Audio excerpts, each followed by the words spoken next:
We're sitting in the alcove of Chetham's Library's reading room, famous for its associations with the visits of Karl Marx and Friedrich Engels in the summer of 1845, but a part of a very much older set of traditions, some of which you can get a glimpse of in the film. So the building is Manchester's most complete medieval building. It's built for the clergy of what's now the Cathedral, Manchester Parish Church, when it's refounded as a collegiate body in 1421. So these buildings are being put up through the 1420s, made of local Collyhurst stone, made of a huge quantity of oak for the roofs, stone flags on the roof. And with the church, they'd be one of really probably only two stone buildings in that medieval town. They are the home for the clergy of the parish church, a warden, 8 professed clergy who are fellows of that collegiate church. They're responsible for worship and prayer throughout the town, burying, marrying, and baptizing, and all the things really that a parish, whether Anglican or Catholic, still does. But the buildings are therefore for a group of celibate men. They're in a walled close. They're a large private house which would have the priests living there, they'd have their own household. And that's the way things continue from the 1420s to the Reformation under Edward VI in 1547. Really no sooner was Henry VIII cold than Edward VI's administration does for the collegiate churches what Henry VIII had already done for the monasteries. Asset strips them, sells off the land, and the Crown pockets the proceeds and keeps the money. So the beneficiaries of the sale of the buildings here and much of the land that belonged to that collegiate church are the Stanley Earls of Derby. They are already much more important in national politics than they might have been, because by the Tudor age, the Stanleys were still benefiting from having swung the day at the field of Bosworth, where the last Yorkist king is killed, and Henry VII, a Tudor, a descendant of Margaret Beaufort, who also put money into the original foundation, becomes king and the new dynasty's in. Henry VII, I think, would never have guessed that Henry VIII would cut the links with Rome, would establish his own role as his own pope, effectively. But his son's administration goes so much further. They've sold off this land. The Earls of Derby are in possession then, and they rent the place out. They add it to their property portfolio, which is vast. They're the Lords of Man. They own much of Lancashire and Cheshire. The Stanleys have one important tenant during the time they own the buildings, Dr. John Dee. He is a polymath. He's one of the most important intellectual figures of the Tudor age. He was a philosopher, he was a theologian, an alchemist, an astronomer, an astrologer, and he's trying to learn the language of angels. But he's sent to Manchester towards the end of his career, which goes on into the reign of James I, to do a much less romantic job of sorting out all the landholding difficulties and disputes that arose from the sudden disruption represented by the Reformation, breaking up landholding. And Dee, apart from a myth that he summoned the devil in one of the rooms downstairs who danced on the table and left a burn mark, he spends perhaps a rather tedious part of his life hacking away at these various land disputes up here. We don't know what else is going on, really, in the Stanley period of domination. What we do know, however, is that there's a second seizure by the state. The government seizes these buildings again after the defeat of the Royalist Party, the execution of the then Earl of Derby. The buildings are seized into the hands of the parliamentary commissioners, who are about as much fun as they sound. After the Civil War of the 1640s, there is a restoration of the monarchy in 1660. Charles II comes onto the throne, and most of the royalists get most of their property back over the course of time. But during the interregnum, during the Cromwellian Republic, these buildings are sold off to the executors of Humphrey Chetham. And it's Chetham who gives his name to Chetham's Library, to Chetham School of Music as it is now. He born in 1580, died in 1653 at what was then a pretty ripe age of 73, after a long career making money in the cloth trade. This is well before any factories exist. He doesn't own the means of production in that sense. He buys from people who are producing cloth in the countryside roundabout, from the sheep that they farm. He sells on into the market in London. He's famous for selling fustian cloths, which were made, again locally, by people weaving linen and wool together into a blended cloth, and makes a fortune. He doesn't marry, he doesn't have children. When he's making his will, there's a huge cash fortune to dispose of, and he asks his 24 executors, and that's a sign of his wealth. I think there are 24 of these people needed to do the will. He asks them to form a permanent committee that will carry on administering the charity he wants to found, which he calls Chetham's Hospital and Library. So the hospital is a charity school for poor boys. It's hospitality in the sense of where you go when you need something. Local poor boys, they're selected from the parishes Chetham was associated with in life. 300 odd years goes on of his charity school there, getting people from aged 8, giving them a basic education, getting them trade apprenticeships when they're 14, teaching them to read and write English, teaching them basic maths, teaching them to be good Anglican Christians.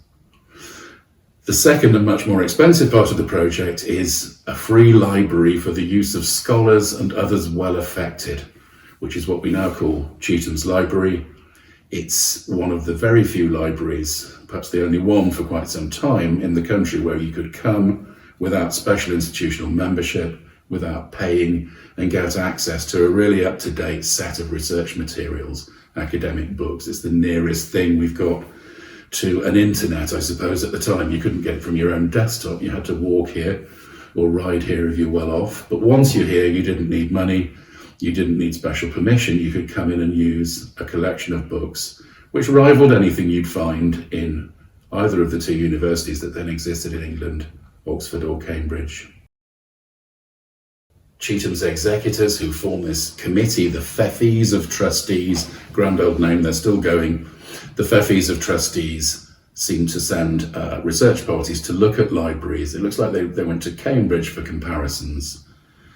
They've looked at the great libraries in the colleges there and decided to do the same thing. So they fill their collection with Chetham's lavish donation with the best academic books on every subject that a university might consider to be worthy of study at that date. So there's theology, medicine, law, history, classical languages and literature, encyclopedias, travel literature, anything you might read that's serious stuff. And they buy very well and they buy very lavishly. And by the standards of the age, this has become a library at least as good as the Cambridge Fellows libraries on the attestation of visitors by 1700. It keeps going, it gradually buys rather less, but it keeps trying to collect on all subjects right through to 1850, when Manchester opens its first public library on the rates. And at that point, the governors here decide they'll specialise in history, and they back out of trying to keep track of disciplines that are growing hand over fist, like physics, chemistry, various other disciplines. They just decide to drop at that point. But the result then is that they go over to local history, and for the 19th century, including the Peterloo era, for example, a time when Manchester's most important in national politics, the collections are really strong, and people still come to us to use those collections and the early printed collections. They don't, interestingly, lose their relevance. This week we've had somebody in, for example, who was interested in one of the books that Marx and Engels are known to have read on the duties of man. She's working on natural medicine, found the chapter on physicians, and that's going to feed through into her postdoctoral research now. So we're often asked the question, does anybody ever read these books? The answer is yes, some more than others, but generations come and go in what they find most important and in what they study. From the first, it seems more people maybe have come to see the library as a phenomenon, a place to visit, than ever sat down to read a book. I think that's still true. While we exist for readers, we also exist for people who want to appreciate the ancient architecture, to see the way the collections look, because not only have we got the old books, they're housed in the way they've always been housed, in the 17th century shelving behind 18th century gates, out in the 1420s wings of the library. And people have always come to see this. Celia Fiennes, who's an unusual lady traveller in the 17th century, comes to see Chetham's and says, 2 long walls full of books and the skin of a shark. And for her, it's a phenomenon. She's here just to see the thing, not to sit down and read. She also enumerates some of the curios the place had accumulated: a human skeleton, a chicken skeleton, stuffed crocodiles, narwhal horns, all sorts of strange adornments, more practically globes and other instruments. But it's always been, the strength is print, really. I've been visiting Chetham's library for maybe 6 or 7 years now, originally with 2 dear friends who I work with regularly, Simon Morris and Craig Dworkin, and we came at the invitation of the late Michael Powell, who used to be the librarian here. And Michael invited us to come and think about the possibility of making a body of artwork that would respond somehow to the library and all its charms. What I thought I was going to make originally was some kind of film that studied the way that the library, its buildings, its holdings, its people, its users, collectively told a story about the history of modern literacy development.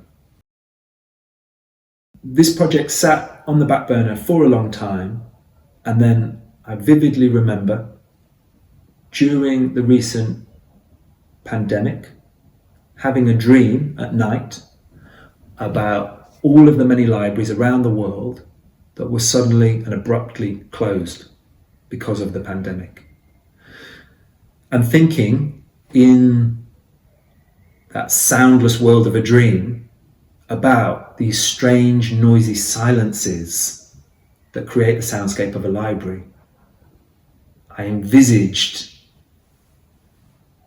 the film we've ended up making. It didn't come out the way I thought it would, but the basic idea of trying to come in during the period of transition as the library was reawakened from lockdown,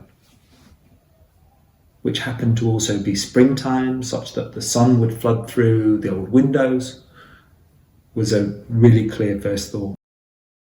When we arrived with the camera, I thought we were going to look for and find various features and activities that would somehow speak to the many and complicated uses of this library and its history. But instead, I think we saw something much simpler, and we saw it much more closely. And what we watched all day was the extraordinary work done by the extraordinary staff here to slowly bring the library back to life, to reawaken it. The kind of tender caring, the kind of paying attention that old places need. Dusting, conservation, checking against the catalogue, making sure the place and the doors are open. The final short film is called Tender Silences.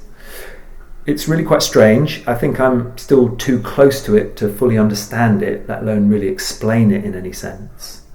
I've never made a film before, and after a day's shooting here with a director of photography called Dominic Joyce, I watched back all this footage we captured and felt completely lost.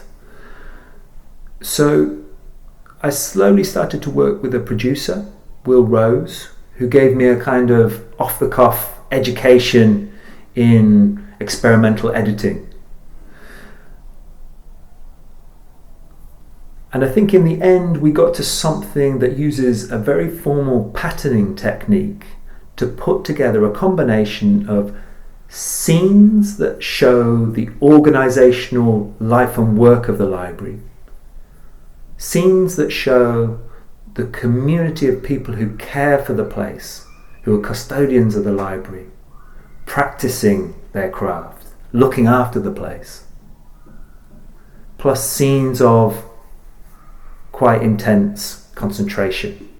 As we started to really build this film in post-production, cut it together and try and make sense of all that footage into something watchable that told a story at least, I also started to write something new. That something is very brief. It appears as subtitles in an otherwise silent film.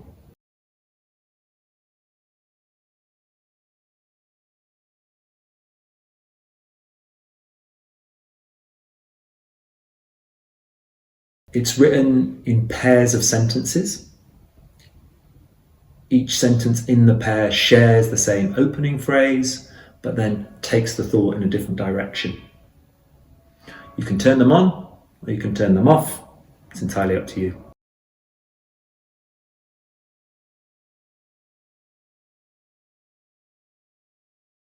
Hi, I'm Laura Bryer and I'm the library assistant at Chetham's library. The film is called Tender Silences. It's 7 minutes long. You can turn the subtitles on or off, it's up to you. We hope you enjoy it.